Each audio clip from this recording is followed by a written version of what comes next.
Friends అందరికీ నమస్కారం. Friends ఇండియాకు ముంచుకొస్తున్న మరో భారీ ముప్పుకు సంబంధించి యూఎన్ అయితే కనుక తీవ్ర హెచ్చరికలు జారీ చేసింది. రిపోర్ట్లతో సహా యునైటెడ్ నేషన్స్ సంబంధించి ఈ రిపోర్ట్లు అయితే భయపడుతున్నాయి. సో దానికి సంబంధించిన కంప్లీట్ డీటెయిల్స్ తెలుసుకుందాము. వీడియో పూర్తిగా చూడండి.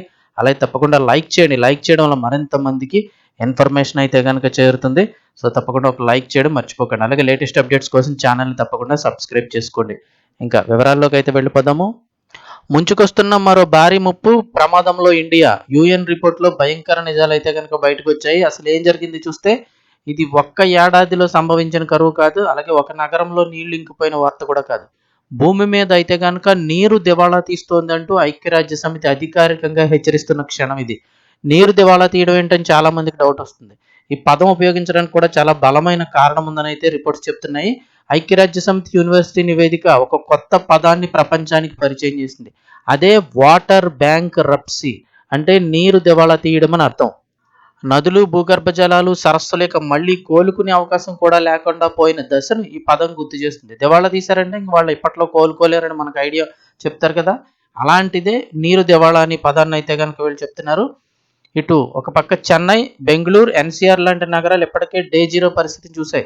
చాలా మందికి తెలుసు, బెంగళూరులో నివాసం ఉండే వాళ్ళందరికీ కూడా ఇంకా ఎండాకాలం వచ్చిందంటే వాటర్ ట్యాంకులు తప్ప నార్మల్ టైంలో కూడా చాలా ఏరియాల్లో వాటర్ ట్యాంకుల ద్వారానే వాటర్ తెప్పించుకుంటారు. ఇక భూగర్భ జలాలు అయితే అక్కడ పెద్ద ఉండవు. ఇలాంటి నగరాలు ఇప్పటికే డే జీరో పరిస్థితిని చూశాయి. భూగర్భ జలాలు అక్కడ అడుగంటిపోయాయి. వర్షాలు ఎప్పుడు పడతాయో తెలియని పరిస్థితి. ఇక ట్యాంకర్ల మీదే ఆధారపడే జీవితం. ఇప్పటికే మొదలైన పతనానికి ఇవే సంకేతాలు అంటున్నారు. ఇక ఐక్యరాజ్య సమితి నివేదిక ఇప్పుడు చెబుతున్నది కూడా ఇదే. నీటి సమస్య ఇక భవిష్యత్తు ముప్పు కాదు, ప్రస్తుతం జరుగుతున్న వాస్తవం. అంటే ఎప్పుడో సంభవించేది కాదు, ఆల్రెడీ వచ్చేసిందని చెప్తున్నారు.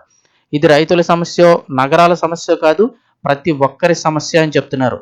ఇంతకీ వాటర్ బ్యాంక్ రప్సీ అంటే ఏంటి? భారత్ ఈ స్థితికి ఎలా చేరింది అంటే, ఇండియా ఈ స్థితికి ఎలా చేరింది అన్న ప్రశ్నకు చాలా సమాధానాలు ఉన్నాయంటున్నారు.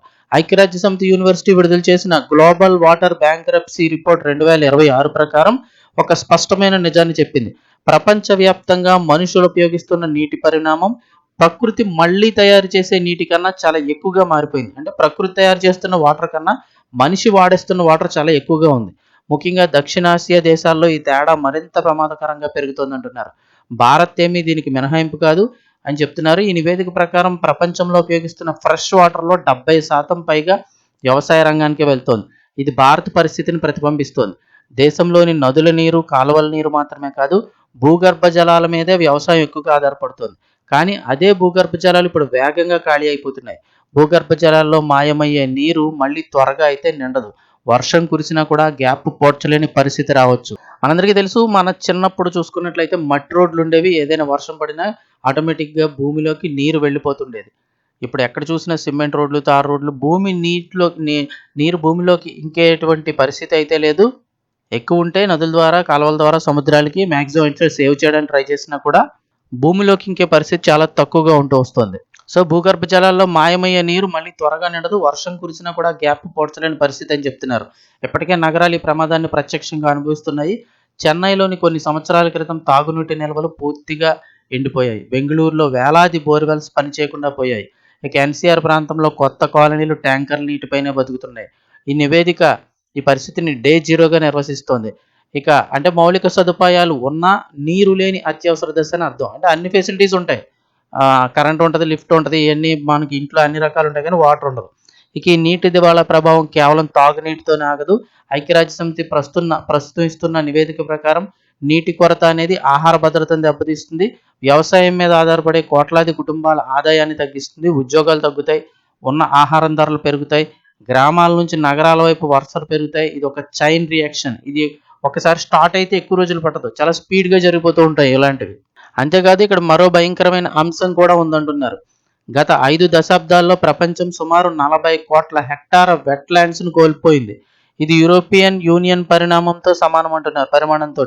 ఇక వెట్లాండ్స్ అంటే నీటిని నిల్వ చేసే సహజ బ్యాంకులు. అంటే వర్షపు నీటిని, నదుల నుంచి వచ్చే నీటిని కొంతకాలం నిల్వ చేసుకొని అవసరమైనప్పుడు మెల్లగా విడుదల చేసే సహజ ప్రాంతాలు.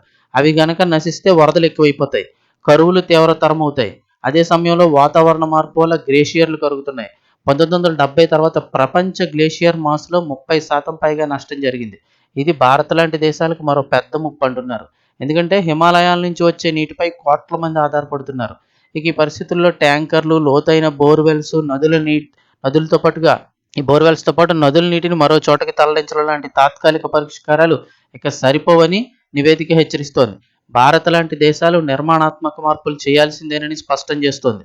భూగర్భ జలాలపై నియంత్రణ, ఎక్కువ నీరు తాగే పంటల నుంచి మార్పు, నీటి సామర్థ్యానికి అనుగుణంగా పట్టణ ప్రణాళికలు చేయడం లాంటివి ఇకపై తప్పనిసరి అని చెప్తున్నారు. ఇక అలాగే ఐక్యరాజ్యసమితి హెచ్చరిక చాలా స్పష్టంగా ఉంది. ఇప్పటి నుంచి చర్యలు తీసుకోకపోతే భారత్ తరచూ ఎదుర్కొంటున్న, అంటే వేసవికాలంలో ఎదుర్కొంటున్న నీటి సంక్షోభాల నుంచి ఇక శాశ్వత నీటి దివాలా, ఎందుకంటే నిరంతరం నీటి సమస్య స్థితికి వెళ్లే ప్రమాదం ఉందంటున్నారు. ఇది భవిష్యత్తు కాదు, కళ్ళ ముందు జరుగుతున్న వాస్తవం అని చెప్తున్నారు. సో యుఎన్ నివేదిక అయితే గనక ఇండియాకి ఈ ముప్పు సంభవించడానికి ఎక్కువ సమయం లేదని అయితే హెచ్చరిస్తోంది. దీనిపై మీ అభిప్రాయాన్ని కూడా కామెంట్ సెక్షన్లో తెలియజేయండి.